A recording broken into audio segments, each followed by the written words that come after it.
coming to join us again for the second SPPD research seminar. Today we're very lucky to have Professor Eric Kikila. He is the Professor and Director of International Initiatives at SPPD. He is responsible for the planning and coordination of SPPD's global engagement, and he is also the founding executive secretary of the Pacific Rim Council on Urban Development.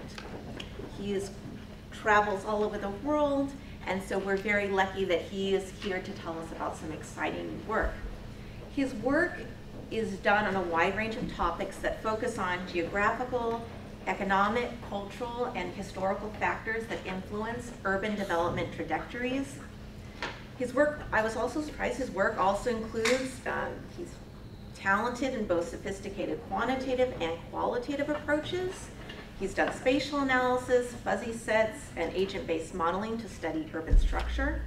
And his work is also very policy-oriented and deals with urban development issues, especially in the context of the Asia-Pacific region.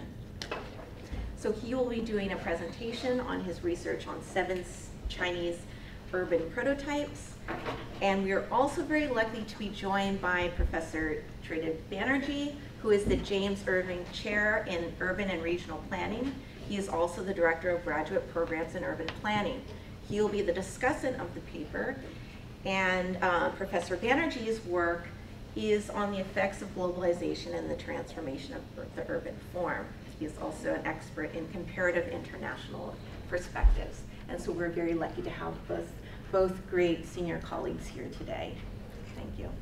Right. Thank you, Professor Esparza. I'll go over here so I can see what's on the screen.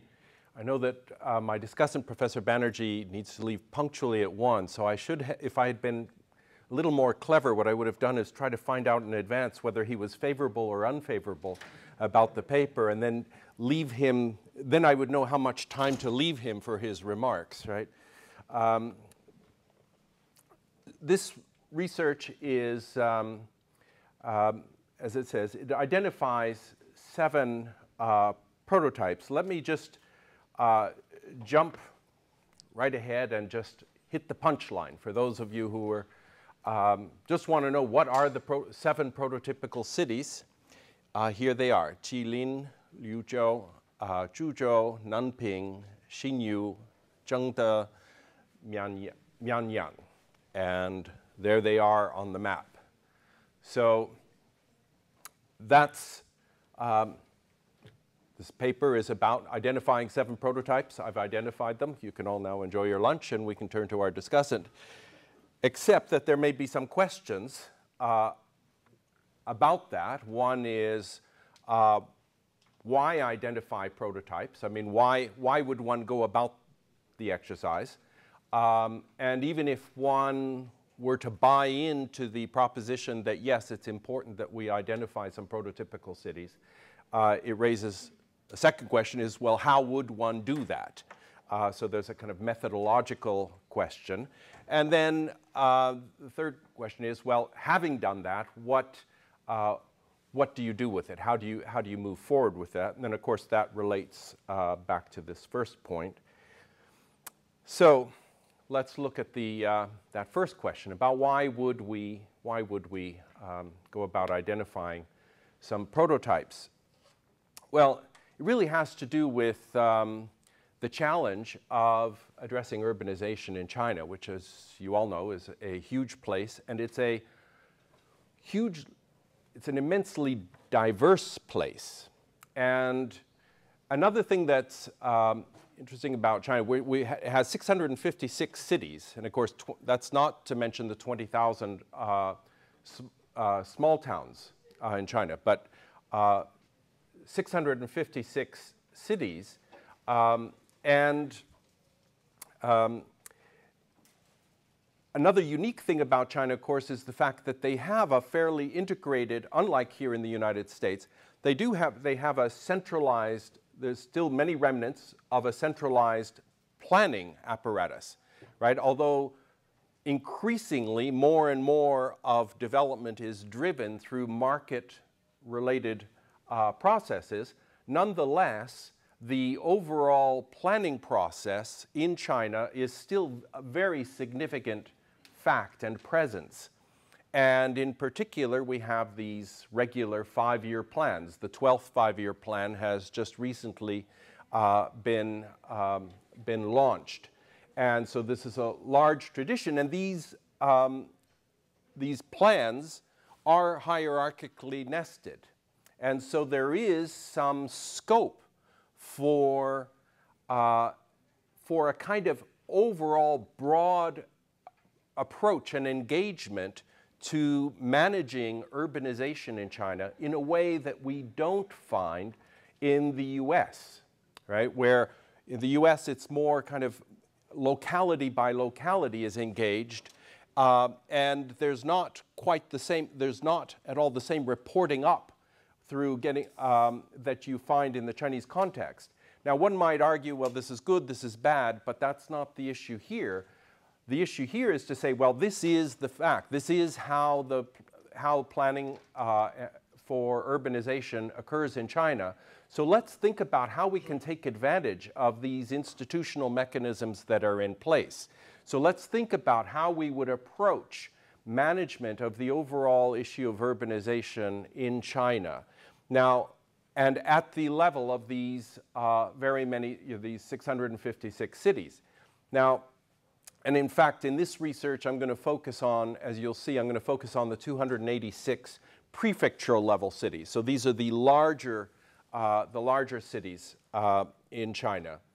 And one basic question, one fundamental question comes up, has to do with really this, how can these cities learn from each other? What is the national level government going to do? Is it going to just say, well, here is the plan, one size fits all? Clearly, that approach does not do justice to the tremendous diversity that one finds in China, that everyone needs to do the following, engage in the following set of activities over the next 5 years, because what's appropriate to one city is not going to be appropriate necessarily to another. On the other hand, just to say, well, okay, everyone, we're going to do 656 individual plans without any reference to one to the other, is surely overlooking some opportunities for these cities to learn from each other. So that's really the challenge of this research. So I think it has a very, I'm drawn to this topic because it has a very practical orientation. If we're going to engage in executive education, executive training in China, and if we're going to do policy forums in China, if the Chinese government is going to really guide the urbanization process, and we're going to do research on that, how do we get a handle on this vast and very rapid evolution?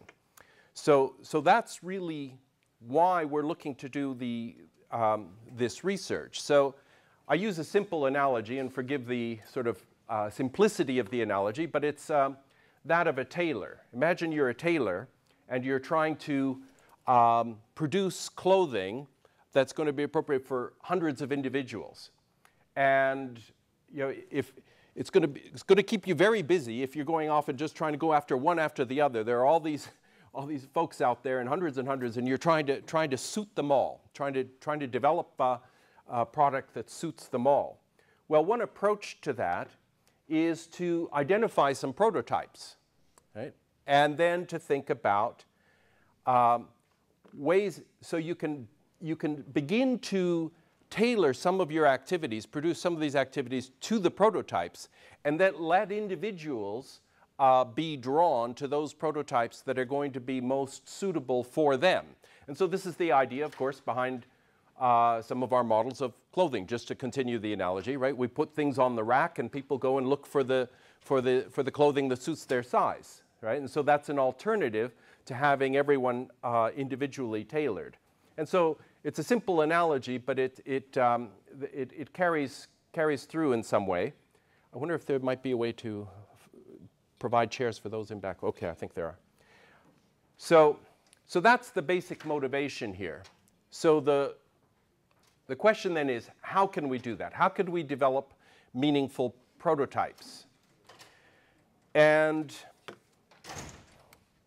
very briefly, what we do is we use the 5-year plan itself. And by the way, as you saw on the cover page, I should hasten to note that my co-author on this is Dr. Shu Ying, Ian Shu, who's now, I'm happy to report, is an assistant professor at Hunan University.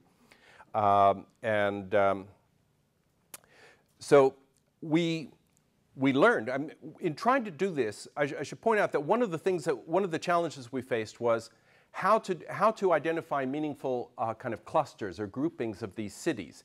And there is, in fact, a lot of work that has been done both in the US, going back to the 1940s, and in China, also going back many decades, much of it associated with Professor Zhou Yixing at Peking University. There's been a lot of research done on functional classification of cities. So I'm not the first person to come along and try to sort of classify Chinese cities in different ways. But what is different about our approach here is that we're trying to classify not around a kind of static portrayal of the existing industrial base, for example, of cities, but rather we're trying to cluster around what the cities are themselves actually confronting. What are the planning issues that different cities are facing? So I'd been kicking this around for a number of years, trying to think about how can I get reliable data on what cities are actually planning to do and sort of what are the issues that they're confronting. And then in talking with my co-author, we began to think about, well, what about these 5-year plans? Is there any way to, first of all, what's in them? And secondly, is there any way to get a hold of them? Well, to my absolute amazement, I was informed that these 5-year plans, all cities, I wasn't amazed to learn that all cities do these 5-year plans, but I was amazed to find out that they're all online. And so my co-author went through, and we sort of together very carefully went through all of the 5-year plans for these 286 prefectural level cities, identifying key words that appeared at the top, at sort of almost at the sort of heading levels of the plans. And what we did, and I'll explain it in a little more detail here, but I don't want to take up too much time. What we did was we used these keywords. We created binary variables for these keywords. So if this city had that keyword in its 5-year plan, then it gets a 1. Otherwise, it gets a 0. And so we have this large matrix of zeros and ones. And then we apply a cluster analysis, a hierarchical cluster analysis, to those data. And that cluster analysis generates 7 distinct clusters that emerge sort of endogenously, as it were, from the data. And then what we do is we take data from the China City Statistical Yearbooks, and we develop socioeconomic profiles of the cities that are in each of these clusters. And then what we do is from within each cluster, we identify that city that is closest to the cluster means, the vector of cluster means that characterizes each cluster. And those were the 7 cities that I began with. So that, in a nutshell, is sort of the methodological approach that we take to this. The key here is that we're using the 5-year plan, in effect, as a kind of survey instrument. See, because for quite a while, before I could really launch on this, I had wanted to do this research for quite a while, but I kept being stuck by this question of what is a proper survey instrument. I have a lot of contacts in China, and I thought maybe I'd be able to generate a survey instrument and have it distributed, but the prospects of actually getting the survey completed and returned to me and on a kind of uniform basis, I just never felt that I would have something that would be, worthwhile investing with. But then I realized this 5-year plan can be treated as a kind of survey instrument. And it has several advantages and disadvantages. The disadvantage is that because these plans are hierarchically done, there's a danger that they're all going to sort of look the same, that they're all going to sort of follow, quote unquote, the party line. And so to that extent, to the extent that that's true, then we're not going to be getting a real reflection of what the reality is, what the planning reality is in these different cities, but instead we're just going to be getting sort of a parroting of the party line. So that's something that we were clearly concerned with at the outset. The advantage of this approach is, one, you've got complete coverage, right? We got 100% response. No, you be sure they all put together their 5-year plans. Secondly, as you'll see, there is quite a bit of variation in the responses. So we feel very good about that. The third advantage of this approach is that these 5-year plans, in fact, do count in some serious way. They're not just a waste of time from their perspective, because budgets and budgeting within China, within these municipalities, is built around. They're saying these are our priorities. And that's how they justify, how they put together their budgets and their spending priorities over that 5-year term. So I think it would be highly presumptive in the extreme for a researcher from the outside, such as me, to come in and immediately dismiss the value of the 5-year plans. Oh, well, that's what they say about themselves, and immediately dismiss that.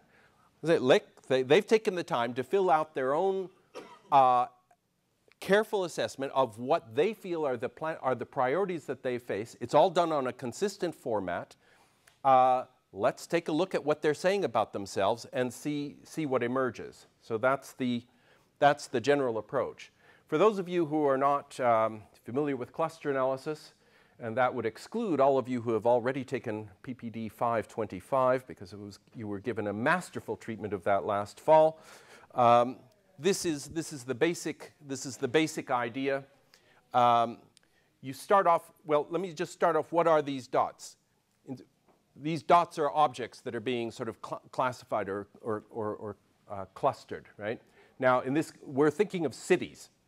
Now, as you can see, they're here identified in a particular sort of vector space. The vectors here are these binary variables I told you about.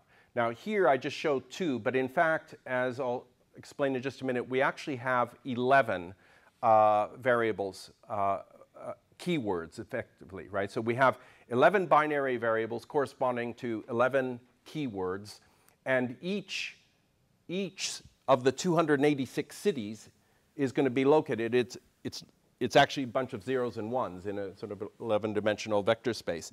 But this gives you the idea of how it works. So you've got these objects, and what the cluster analysis does, a hierarchical cluster analysis, simply finds out, well, which 2 objects are closest, are most similar.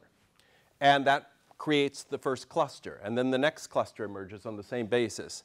And then a cluster again after that. Now you notice that this cluster took a prior cluster and began to aglom by absorbing yet another. And so that happens again here. And it just continues. The process is very kind of mechanical. It just continues until it's all been sort of agglomerated into one giant cluster. And what the researcher then has to do is sort of make some assessment. And there's a device called a dendrogram that is helpful in this. Make some assessment of where the breaking points are. And you can just see visually here, if one were to do the meaningful cluster, there's probably one could say there are these 2 clusters, and then one could begin to identify those. So this is what we do, except we start with 286 objects, and we end up with 7 large clusters. So, and that's what I just said. So here are we actually started with 28 keywords. So in going through all of these 5-year plans, there were 28 keywords that emerged in a significant way. These are the 11 that we retained. There were some that emerge in almost all of the 5-year plans in what I call ubiquitous issues. My favorite is creating harmonious society, right? That's one of the national priorities, creating a harmonious society, and all the way down through the ranks, they're all saying we're out here creating a harmonious society. So that may be a good thing, and maybe who can argue against it, but it's actually not very helpful for the purposes of distinguishing cities from each other for the purpose of cluster analysis, so we drop those variables. Likewise, we drop those variables on the far right that appear only in sort of isolated cases, such as cooperation with Hong Kong. So Shenzhen, for example, has a very specific kind of program of working out cooperation with Hong Kong. Well, that's not the kind of criterion variable that's going to help us to understand broad-scale issues of planning in China. So we drop those, and so what we end up with then is this set of 11 criterion variables. So having done that, we're able to then take these 11 criterion variables, and in the interest of time here, I'm not going to be able to sort of go through these in so much detail, but just briefly, the cells in green identify, so if you have, say, cluster 3 in and variable 4, it means that in cluster, one of the things that distinguishes cluster 3 is the fact that the cities, and on average there are about 40 cities in each cluster, the cities in cluster 3, 100% of them included that variable in their 5-year plans. Whereas you can see there are other clusters that have much lower inclusion rate of a particular keyword or the other. And so we have an overall pattern here. And again, when I have sort of longer versions of this presentation, I go into this in a little bit more detail, but I'll just sort of let you know that's our first point. Now what I'm going to do is just show the 7 clusters. And there are 2 parts to this. On the left, you'll see, notice here, this is cluster 1. Notice there's 1 greenie and 3 reddies. These are the technical terms that we use. So we've got the V1. So if we go back to the previous one, you'll see cluster 1. There's V1 was a greenie. And then we've got V3, 4, and 6 were reddies, right? So that means that they have a lower, the cities in that cluster had a lower propensity than nationwide to include that keyword. And you notice there are those 3, V3, 4, and 6. So going forward, you see V3, 4, and 6. So as I'm going through these 7 clusters, you may like to keep in mind, on the left-hand side, what we have are just a repeat from that kind of extract of the sort of outliers, in effect, from that larger table I just showed you. On the right-hand side, what we have now is an independent sort of socioeconomic profile of the city. Now, to sort of understand why we do this, again, I'd invite you to think about the example. Suppose I'm doing consumer-related research or someone. Professor Giuliano, for example, is a very famous transportation planner, one of the nation's, indeed the world's most well-known, seriously, transportation planners. Not to embarrass her, but it's true. And so what do transportation planners, they're interested in things like modal choice, right? So we might have, so imagine thinking of yourself, well, there are these people who drive alone. There are these people who take buses. There are these people who ride bicycles. There are these people who do some mix. There are some people who carpool. There are people who walk. And understanding the different groupings is important. And that's what we have in terms of the clusters. but then understanding, well, what are the attributes of these people who walk or who drive alone or who do other things? So understanding, getting a kind of broader sense of the characteristics of these respondents and putting that together with their response behavior then gives a more complete picture of the city. So that's what we're trying to do. And again, these data on the right are taken from the China City Statistical Yearbooks. And again, I'm only reporting the greenies and the reddies. In other words, I'm only reporting sort of positive and negative outliers. So we're looking at where the cluster means for these socioeconomic variables are markedly different from the global means for all 286 prefectural level cities as a whole. And this technique is one that Paul Knox used in an article he published back in the late 80s that I thought was a very useful approach. So I'm sort of emulating that here. So Eric, those are basically standardized? Yes, okay. Yes.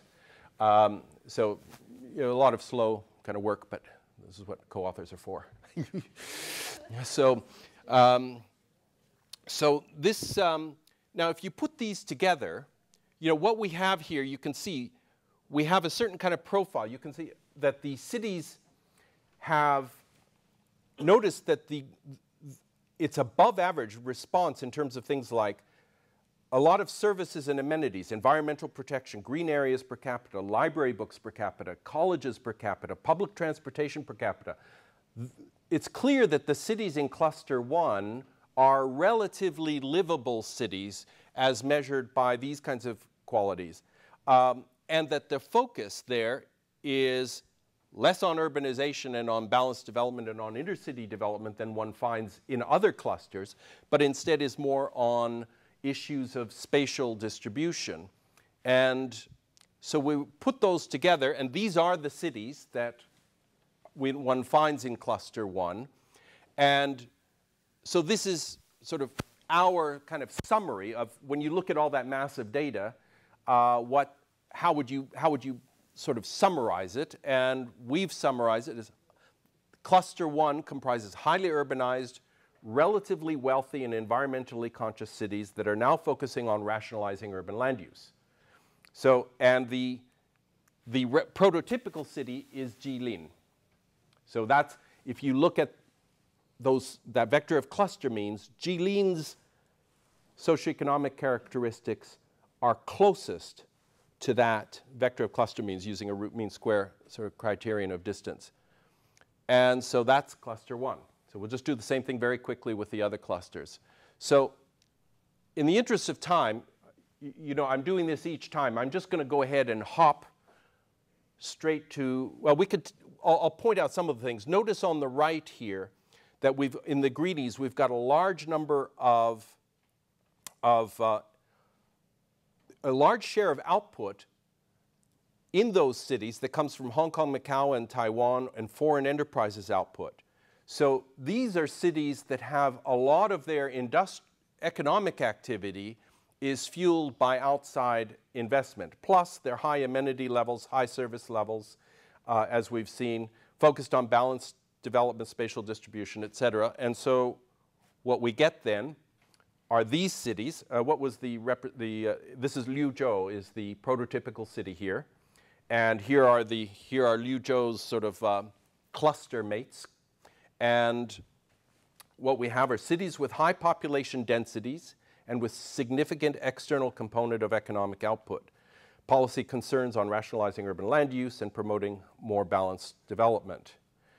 Now you notice here in Cluster 3 that there's a paucity of these socioeconomic variables for which there are outliers. What does that mean? Well, it tells us that Cluster 3 is actually, from a socioeconomic perspective, is actually the cluster mean. The cluster means in Cluster 3 are actually very close to the national norms.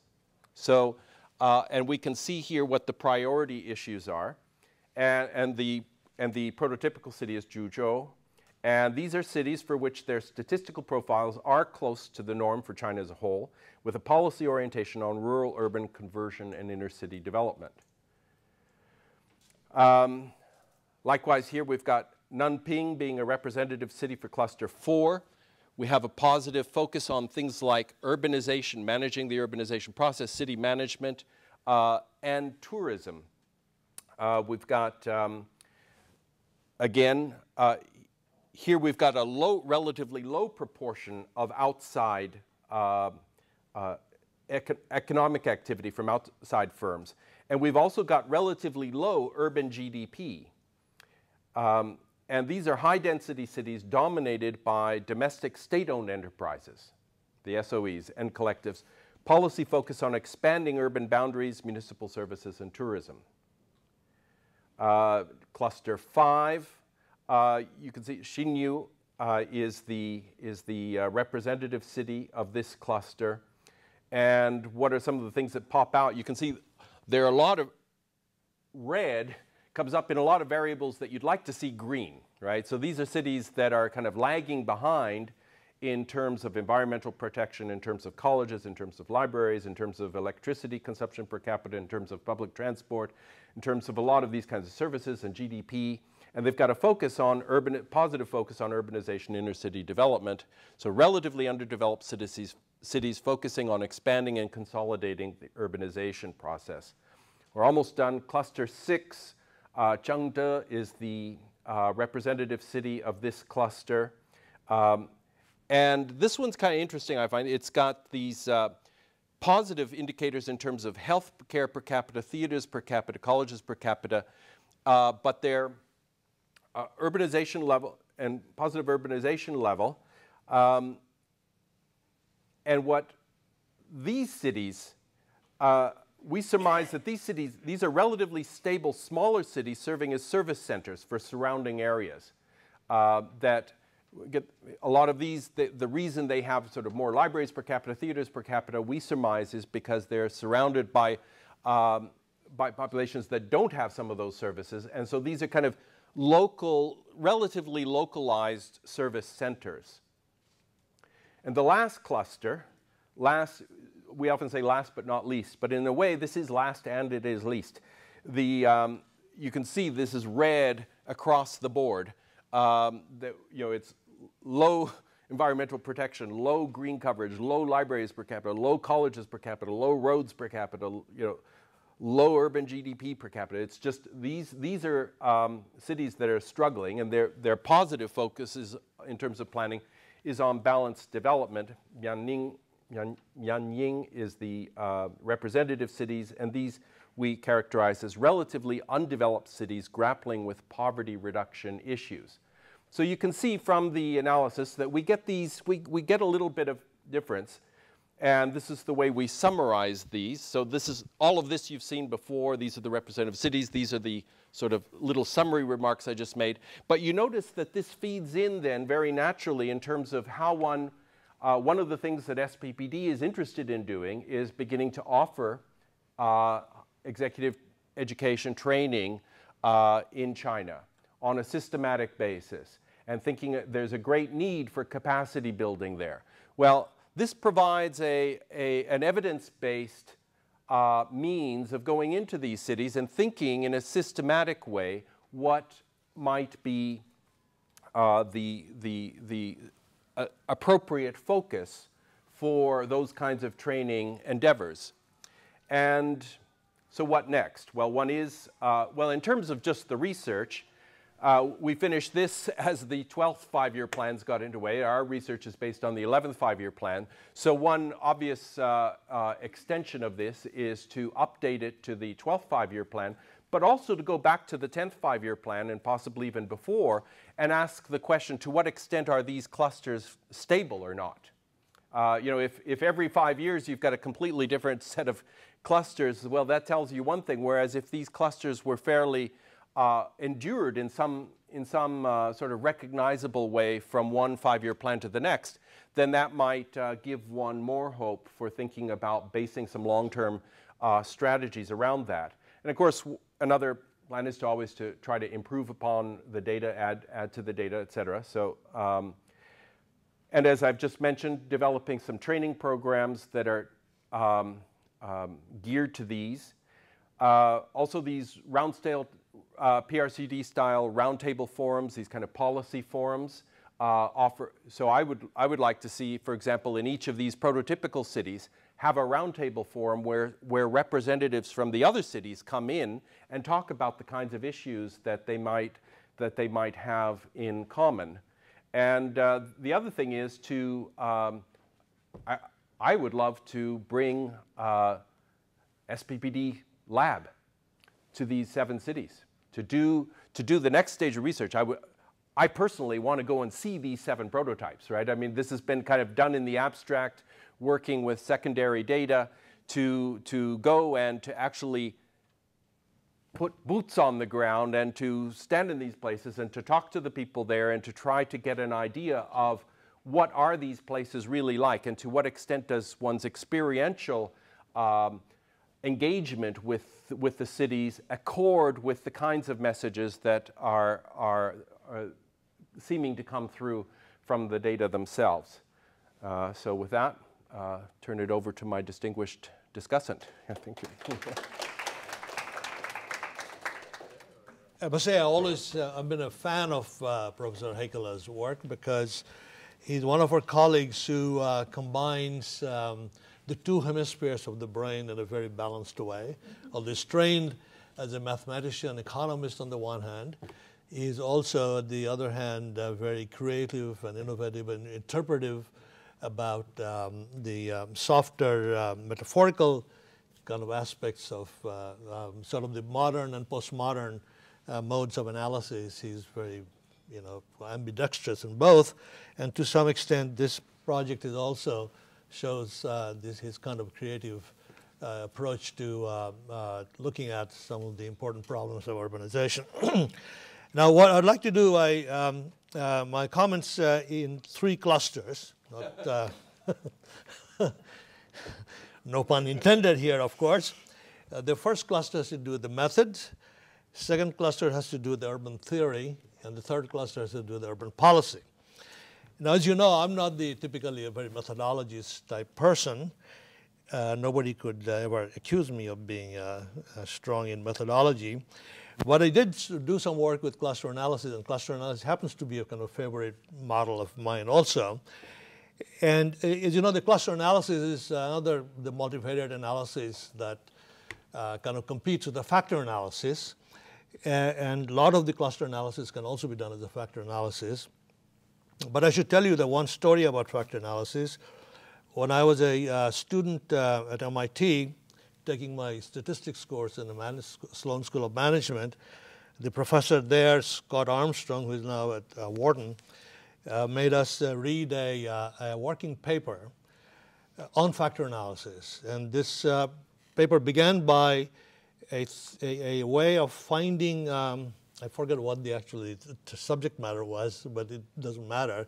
So some phenomenon that he was able to theorize of having 3 or 4 or 5 different dimensions. And then he went and collected a lot of data, and they ran a factor analysis. And lo and behold, the factor analysis, the principal component analysis showed 5 factors, and exactly pretty much the way he wanted it to play out. The last paragraph of that working paper was, the only thing I should let you know that my data came from the table of random numbers. Okay? So, so the point about that was that factor analysis, I might have extended to cluster analysis, if you feed the random data, it might still be find ways to clustering it. So the cluster analysis, like factor analysis, is to some extent is more of an art than science, and probably the most creative part of the analysis. Well, first of all, there are some questions, as Professor Heikkilä pointed out, is the stability of the data, whether the cluster, if you keep doing it over time and over years, you will have the same clusters, whether they'll be stable enough. Chances are they might not be. They tend to be notoriously fickle, and the second run you come up with a different set of clusters. Nevertheless, I still think that the cluster analysis is a useful methodology. For one, it gives a way of sort of creating cognitive economy. And that's the one point that Professor Heikkila was pointing out, that when you have 656 cities, not including all of the other urban settlements, I mean, how do you get a conceptualize the variations among these cities in some significant manner? So a cluster analysis is a technique that could lead to that kind of cognitive economy. The only thing that I haven't heard from him or found in the paper, and I'll raise that as a question, is, as I said, it's more of an art than a science. At least in case of cluster analysis, from my old experience, I think you have to always specify how many clusters you want the program to use. At least in the principal component analysis, there are some minimum eigenvalue and stuff like that. There are some default options which actually could decide at what point the certain amount of variance has been explained that you wouldn't continue any further. But I'm not sure in the cluster analysis that option exists, and if so, but I'm sort of curious how that's those 7 clusters, you came up with those 7 clusters. But the other thing I found was a little bit disappointing, and this goes back to my introductory comment about Professor Heikkila's penchant for metaphors and pun. I think one of the most creative part of the factor analysis, cluster analysis, of naming the factors and naming the clusters. And as you know, in China, the Chinese are quite fond of metaphors, and that's for everything they can use and come up with a metaphor. In fact, the Chinese live in a kind of landscape, metaphorical landscape.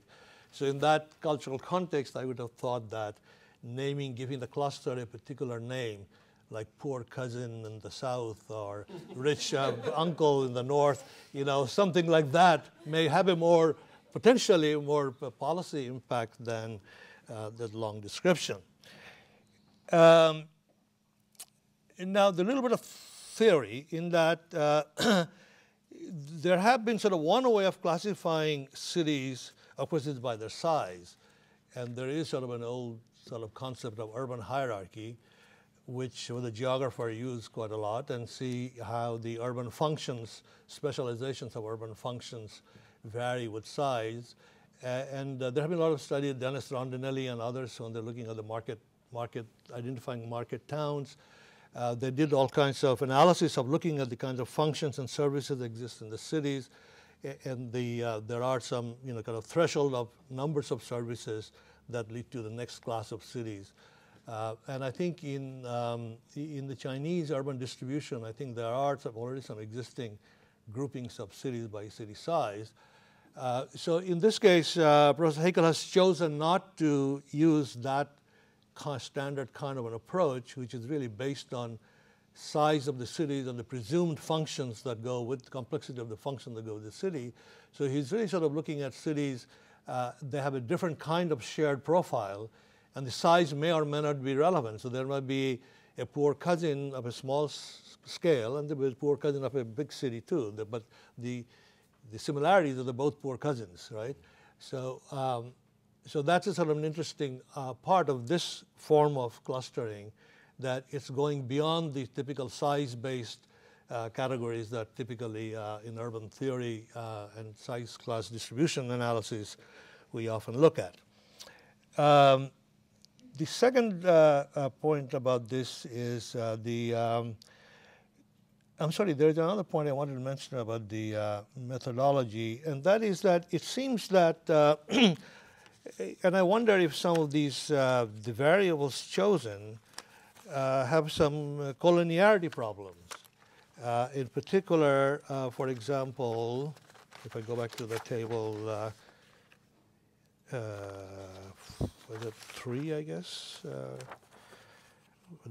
I think it was table 2. So, for example, the spatial distribution may have something also to do with the balanced development, as well as urbanization or inner city development. So the cities that are focusing on inner city developments clearly have a certain kind of phenomenon, a problem they're addressing, which is not shared with those who are focusing on spatial distribution or balanced development, because they're somewhat kind of related either positively or negatively. So I wondered if this collinearity issue is somehow being treated or addressed in this analysis. Now, going back to my notes on the theory,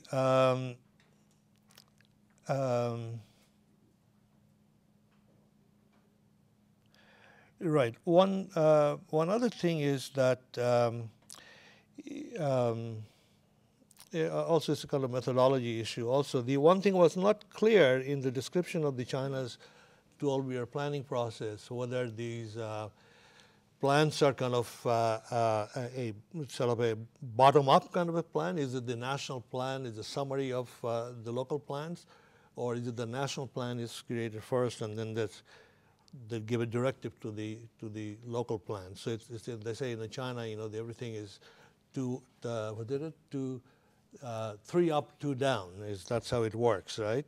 Oh, sorry, no, it's 2 up, 3 down, because ultimately the top sort of decides what should happen on the bottom. So I think some explanation of that should probably help. Going on to the policy side, I think this reminds me to some extent the James C. Scott's famous book, Seeing Like a State. The state has an enormous need to understand and read the landscape of the nation, and so, you know, to deal with the sort of 600 or thousands of cities makes the seeing process difficult. So it helps if you can sort of categorize them, cluster them in some fashion. So categories become an important part of the seeing like a state. Because the other question of why else would anybody necessarily bother? I mean, the U.S., you don't go around looking at similarities between cities or defining categories of cities, because cities' plans are done at a very local level. But to some extent, it might be a function of China. The China is still fairly centralized planning approach, even. And what is interesting that in some extent it still shows the tradition of the 5-year plan, both at the local level and national level. She shows the vestiges of centralized planning process, despite all of the market economy and all the development. It is interesting that there's still there is a central plan that seems to influence local plans, and the local plans trying to sort of correspond to the central planning process.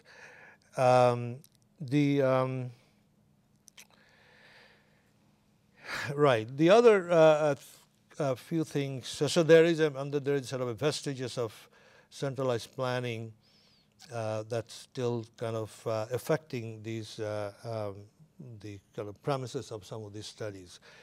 A few other points about the general conclusion, for example. One thing that I do find that it is the point about, you know, holding conferences by city cluster. It might be useful in some ways functionally, in that there might be sort of possibilities for diffusion of innovation or exchange of innovations, or particular paradigms of planning that applies to one category of cities the other cities can learn from. So in that sense, I think that kind of clustering in categories could have a positive effect to the future planning. But I'm also a little bit surprised that the paper didn't have much to say about the geographical descriptions, or geographical distribution rather, of these this clustering, or these sort of the what they call the epitome city of part of cluster, or the most representative city of the cluster. And if you look at the distribution of the epitome cities or the clusters themselves, what do they tell us about China's, in the context of history of China's urbanization pattern, particularly the enormous sort of economic growth that has taken place in China?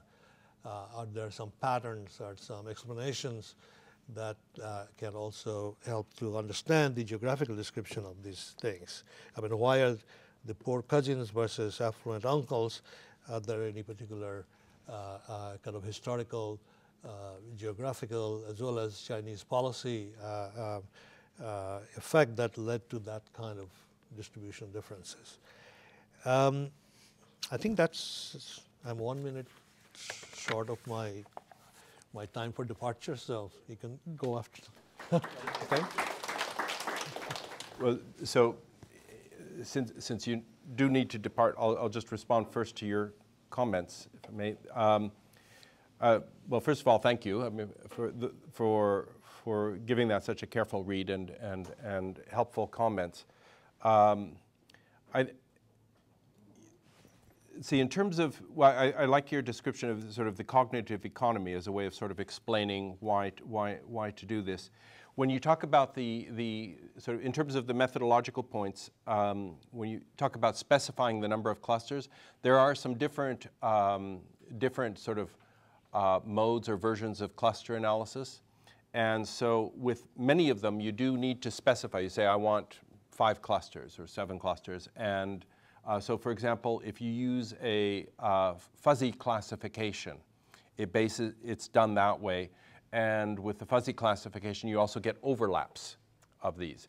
The one version of cluster analysis that doesn't require, in fact, doesn't sort of ask for a pre-specification of the number of clusters is the hierarchical cluster analysis, and that's the one we do. And there, that's why I use that one little illustration to kind of show that there is some judgment. That's where, in a way, somewhat different from factor analysis, that's where the judgment of the researcher comes in, or one point where the researcher comes in is in terms of determining how many clusters are coming out, because you start with 286 and you end up with 1, and you've got to come in and intervene and say, well, I think that's 7. And what one uses for that is what's called a dendrogram. And the dendrogram is this sort of tree kind of that shows you can think of the one cluster at the end, it kind of shows it branching off to 2 and then to 3 and then to 4 and then to 5 and then to 6. And what you do is you eyeball this dendrogram. And even though it's quite arbitrary and one might expect that perhaps different researchers would look at the same dendrogram and come up with different conclusion about how many clusters there are, nonetheless, I actually find it's pretty obvious, or pretty evident, that you get these main branches. It's like when you look at a tree, it goes off into many things, but you can pretty much eyeball and tell that, you could think of this as just one main branch that is off, or you could think of it as the 3, or you could think of it as 6, just depending on where you think those breaks occur. There's also the magical number 7 plus or minus 2. Yeah, we give it a range, right? Yes. So it is good to underline that's a kind of an open question, and it's not as though that sort of falls, from the heavens as something sacrosanct. So it is. I think we should acknowledge that that's an important point. Also, collinearity among those binary variables. It's a good point, and it is something that we didn't do, but that might be worth doing, is to actually run a factor analysis first on the 11 binary variables, reduce it, and then do the clusters based on that. Because the danger here is if there were, for example, 3 of these 11 variables that were highly correlated with each other, then one is, in effect, placing 3 times as much importance on that variable as on others. Our sort of eyeballing of it didn't show much. I actually can't quite remember, but I seem to remember when I was in Hong Kong working with my co-author on this, we were looking at the correlation matrix, and we didn't feel like there was a very heavy or discernible point. But it's a good point, and we'll see what the referees, we just recently submitted this for publication, so I'm going to, part of the idea of making presentations now is to get feedback from people like yourselves, and then the referee comments, and then presumably at some point we'll have to go ahead and make some revisions to this. On your theoretical points, yes, as we mentioned, this is a slightly different approach, a kind of more purposeful kind of classification, planning-oriented classification. I think your point about the sort of the bottom-up and top-down is good. That probably the paper could use a little bit more discussion of just what given that so much depends on this survey instrument, this quasi-survey instrument about the 5-year plan, probably a little bit more discussion about how that 5-year planning process works would be useful for helping to interpret the results that we get. So I think that's a very, very good point. In terms of the policy prescription, in terms of this notion of seeing like a state, well, in effect, what we are doing is, the Chinese government is a state, and it does sort of see like a state. And so if you want to continue the metaphor, maybe what we're doing is trying to maybe prescribe some good, lenses for them to help them see like a state with more clarity. Illusions, conference by cluster, diffusion, innovation, geographic. Well, I guess the last point I would say is that I see this as a kind of intermediate product. I mean, I hope it's a paper into and of itself, but I see this as a kind of platform for engaging in a much longer sort of research agenda. Good. Okay, thank you. Thank you. So, happy to open it up for questions if you like. Mr. Giuliano. Now, I didn't read the paper, so I'm speaking from semi-ignorance here. But it seems to me that you've done something that you didn't emphasize that seems interesting to me, and that is that you took these plans, which are essentially aspirations of cities. And plans are usually, this is the way we want the world to look, in the future. And it's based, and then it's, how can I get the resources to actually pull this off, right? And so that's what's in those plans. The key words are really about a city's aspirations and goals. And so to me, the interesting thing is how that maps to the actual attributes of the cities themselves. Mm-hmm. And I'm not sure you actually made a big enough deal about that. So it seems to me there's a lot there in terms of how aspirations are driven by underlying conditions. Oh, that actually reminds me of one comment I forgot to get to Professor Banerjee. He was talking about this naming of these kinds of, the poor, rich uncle, the poor cousin, and this kind of thing. In effect, in a sense, that's what the prototyping is supposed to do. So rather than thinking of it as sort of the rich uncle cities or something. Instead, I kind of allow the data to speak for themselves. And I say this is the Liuzhou cluster. So whatever it is that Liuzhou is, and I won't try to characterize it as the poor cousin or the rich uncle, but Liuzhou is Liuzhou, and Liuzhou has this sort of central tendency within this cluster. Right, and so, and having also done cluster analysis before, some of the clusters are really clear. That is to say, they have really clear kind of unique attributes, and some don't.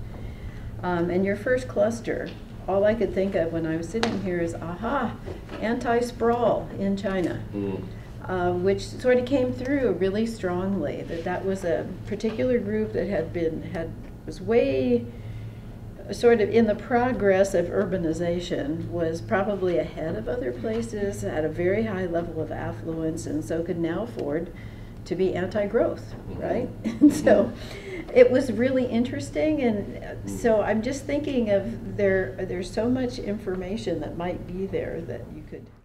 That's why I think going to these places, I mean, I really do want to go to these 7 prototypes. I mean, I want to first get one person. I presented this last week at the World Bank, and one of the people who responded was very sort of favorable, but suggested that it would be useful at this point to do a kind of proofreading, a kind of what we call it China kind of proofreading, that you want to go back and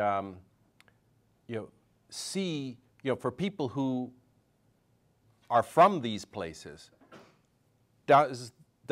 do these descriptions accord with their own sense of what these places are like? Because again, this is being done, from the other side of the world and using secondary data. Done by bureaucrats. Yeah. Yeah. So just getting that reality check, I think, is an important part of it. That's why I'm so keen to go there. You know, and again, maybe to marshal some students under the guise of an SPPD lab or something, and to work with someone like the Chinese Academy of Urban Planning and Design. If we can get them to assign a staff person to a company, so we break our group up. Let's suppose we have 28 students go there. Then we have 4 students and 1 staff person from CAUPD going to each of these, and pull together. Then we have to kind of think about what do they do when they get there. We have to kind of think in advance of what would be the appropriate methodology. But it seems to me that's the next step I would like to see. Whether we can pull it off, we'll have to see. Mr. Bao. I'm intrigued by the kind of semantics. You know, you start with a very kind of binary notion of the word, right? You know, you say if there is spatial distribution or not, it will pick up in the plan, right? I mean, that's the starting point, right? Well, if they use that keyword. Use that keyword. So my question is, in some plans, I'm guessing spatial distribution might be repeated 50 times, versus in some plans it might be only once. Does it get equal weightage? Yeah, it's either there or it isn't. Okay. So a related point is that there may be different ways of saying the same thing. Right, that's what I was thinking. Which is almost sort of the inverse of the positive correlation effect, right? There may be a negative correlation effect. Yeah, that's what I was thinking. It could be lost in the translation. The meaning might be conveyed through another way, but it's not picked by the keyword. Or even without the translation part, because my co-author is reading them in the original Chinese, but just the fact that, you know, even if this were all done in English, right? So if there's no Chinese language issue at all, someone might say balanced regional development, another person might say rationalized land use, and maybe they mean the same thing, right? So you have to be kind of careful. Nonetheless, to the extent that, you know, this may be where some of the hierarchy works in our favor, to the extent that there are kind of uniform protocols for how things are referred to, that helps in our consistency, but it's hard to know. One more follow-up question. Who is preparing these plans? They're prepared at all levels. So for example, the provincial level governments are preparing them, and the central level government is preparing them. Each ministry is preparing them. You know, I wouldn't be surprised if it goes down, you know, to very small kind of work unit. This is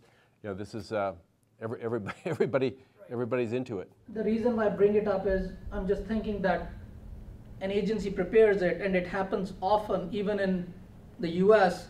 You have a general plan, it is used as a template, right? Mm-hmm. And different cities pick on it and kind of expunge certain elements out of it which are not suitable for their own city. Mm-hmm. So it really becomes like, you know, I want to add a certain element and, you know, take away this thing. They use a certain template form.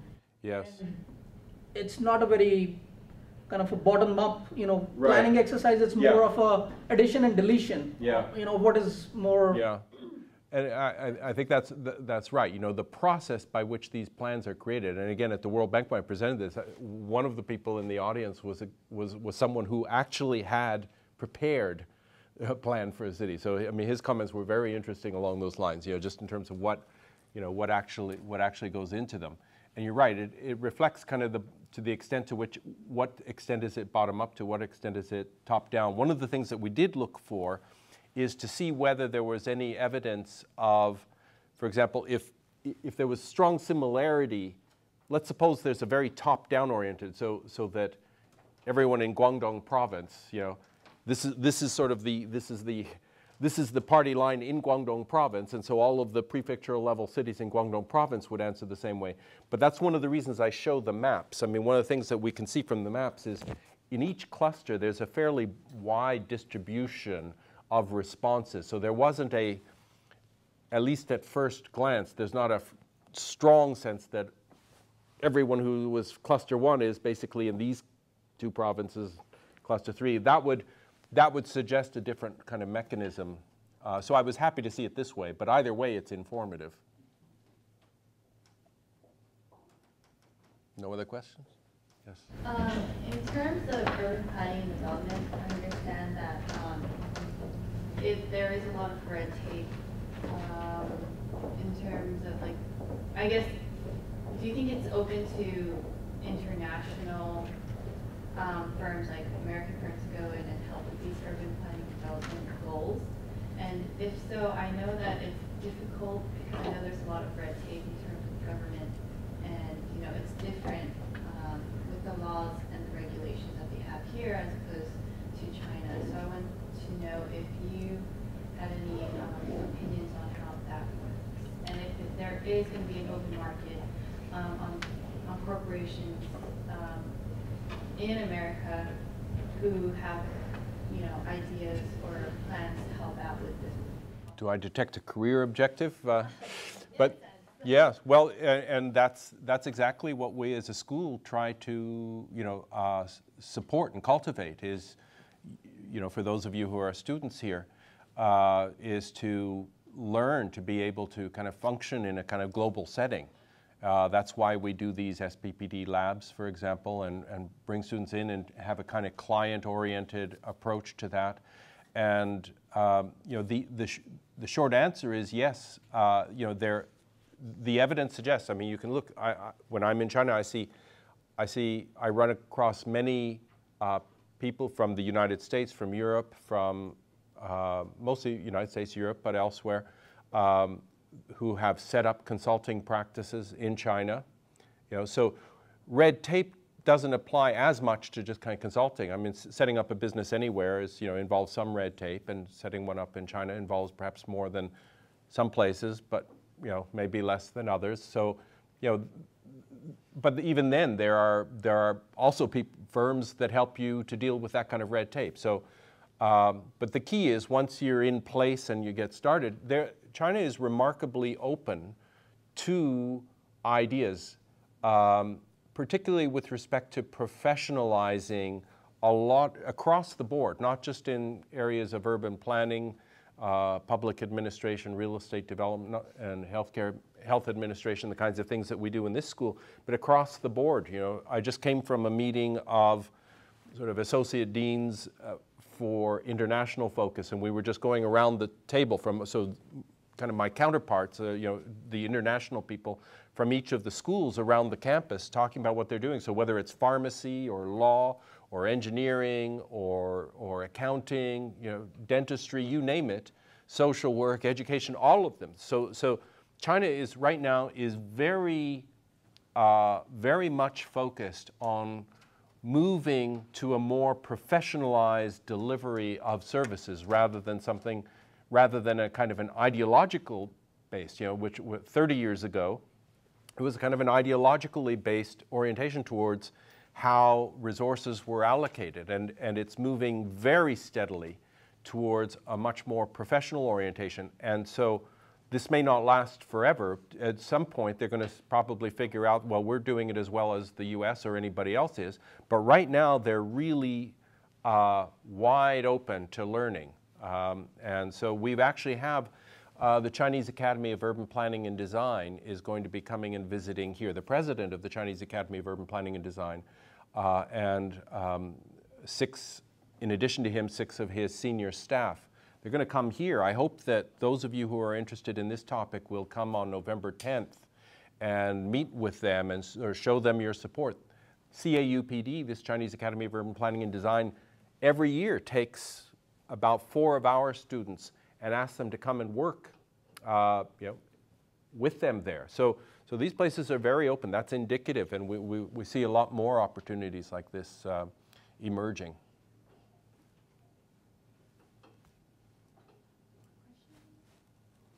Good. I have questions. Oh, okay, good. So sorry, our time is up. I really enjoyed reading this paper. I've written myself on plans, policy plans of dealing with homelessness, so I know exactly where you're coming from. But the fact that your co-author coded them, luckily mine was coded by the National Coalition on Homelessness, so they went and coded plans. You find a group who's interested in actually finding these stuff out. But I had never thought to do it in like a cluster analysis or the way that you did, and what I thought was just so great, and the great comment from Professor Banerjee about the cognitive economies. is that, you know, when you think about the cluster analysis, obviously you started out with 665 clusters. You know, you could end up with one cluster, and Right. doing my own network analysis, a similar thing. It's where do you have a click, and how does you define who's in it and who's not in it. Right. So I thought that that was a great idea to have, and to find the 7 different clusters, and yeah, you could do it down to 5. So kind of my looking at how you put them into the different ways of how you could kind of import, or I should say, we know how we talk about that management and ideas across the globe are kind of exported from intellectuals from various other parts of the globe. But if you had to then make it into 5 clusters, where do you think would be the overlaps? I mean, if you had to, if we said at SPPD, well, we're only going to make 3 kind of products that we could organize around rather than 7, because I do totally believe in this, you know, cognitive, you know, we have 20 plans, you know, so we have 7 plans. But if you had to do 5, where are the ones that are the most, is it ranked from number 1 to number 7, do you think? Well, if I guess, I'm not sure if I'm interpreting the question correctly, but if I had to do 5, what I would do is I would look at the dendrogram and I would say where do we get 5? And when it breaks at 5, I would say, okay, if we have to do 5, these are the 5. But the fact that we chose 7 kind of suggests that at 5 there may be you know, some branching that occurs just nearby, and so just visually when you look at the dendrogram, you don't want to stop there. You want to kind of go to 7, and that. Those other 2 are just so distinct from. Right. So that's why I showed that kind of simple example with the 6, and you know, anyone looking at it would kind of say there are 2, right? There were 2 main clusters that emerged. Now, if someone said, well, you've got to have 3, well, you could go and do it, but damn it, there are 2, you know. Yeah. So the data tell me there are 2. What if you did it the other way, starting with your demographic, your profiles from the yearbook? Well, yeah, that's something we thought about a lot, but to a certain extent, that approach resembles a little bit more the functional classification of cities that has been done a fair bit. And it is useful, but it's already been done. As I mentioned, this Professor Zhou Yixing, just recently retired from Beida. I mean, he's really, you know, they've done a lot of work on that, so I don't think that I would have anything particular to add to that. Secondly, in this case, I'm specifically interested in organizing the clusters around cities that have like intent, like purpose, regardless of, as Professor Banerjee was saying, regardless of whether, you know, it may be a rich uncle and a poor cousin, but they have similar intent. They both intend to go play golf or something, and so that's the unifying force. And since we're trying to focus on the planning, we want to do our clustering around that way, and then use the socioeconomic data to get some insight as to who are these people who are going off to play golf. Right. Yeah. Great. So, time for dessert. Okay. Thank you all. Well, thank you very much.